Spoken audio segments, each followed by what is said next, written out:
اسے اس جماعت کی قدر کرنی چاہیے. آخری بات یہ اب اس تک ہے. آخری بات پوچھنا چاہوں گا، موجودہ صورتحال چاہے دلی کی بات کری، فرید آباد کی بات کری، یا آج جو یہاں سچویشن ہے، آنے والے ٹائم میں خدا نہ خواستہ پھر سے ہمیں وہ آپریشن سندور والا ماحول دکھتا ہے؟ میں امید کروں گا کہ ایسی بات نہیں ہوگی. اس سے تو کچھ نہیں نکلا، نتیجہ نہیں نکلا. ہماری 18 آدمی مارے گئے، ہماری بارڈروں پہ نقصان ہوا. اللہ کرے یہ دونوں ملک اپنے تعلقات بہتر کر سکیں، کہ وہی ایک راستہ ہے. واجپئی جی کی بات میں آپ کو کہنا چاہتا ہوں، دوست بدلائے جا سکتے ہیں، پڑوسی بدلائے نہیں جا سکتے. پڑوسی اگر دوستی میں رہیں گے تو دونوں ترقی کریں گے، دشمنی میں رہیں گے ترقی سست ہو جائے گی. لیکن نیشنل لیول پر کانگریس کی جو حالت ہے اس میں کافی سدھار کرنا پڑے گا. یہ شاید کل ان کو بہار سے وہ تو کانگریس کو دیکھنا پڑے گا. میں تو کانگریس ہی نہیں ہوں. میرا تو صرف ان سے یہی کہنا پڑے گا کہا کہ گرتے ہیں شہ سوار ہی میدان جنگ میں، وہ طفل کیا گریں گے جو گھٹنوں کے بل چلے. ان ہاروں سے ہمیں سبق سیکھنا چاہیے، اور جہاں ہماری غلطی ہے اس کو ٹھیک کرنے کی کوشش کرنی چاہیے. 20 دن پہلے محبوبہ مفتی نے کہا تھا اس ٹائم بڑگام کی ہسٹری بدلے گی، اور کل اس نے کہا ہم نے ہسٹری بدل ڈالی. کون سی ہسٹری بدلی؟ ایک سیٹ جیت کے بدل دی ہسٹری؟ کیا بھول گئی کن کے ساتھ بیٹھی ہوئی تھی؟ بھول گئی؟ بھول گئی کس طرح دھکا دیا اس کو؟ بھول گئی وہ؟ کیا آج بھی انہیں کے ساتھ بیٹھنا چاہتی ہیں؟ میری طرف سے میں ایک باپ کی طرف سے کہتا ہوں، پہلے یہاں کے وطن کے لوگوں کی سوچو. تم اگر یہ سمجھتی ہو کہ تم کرسی حاصل کرو گی، یہ لوگ جانتے ہیں تم نے کیا کیا ہے.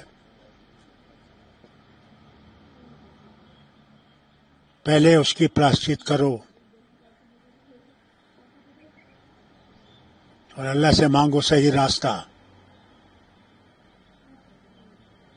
نفرت سے کچھ نہیں ملے گا.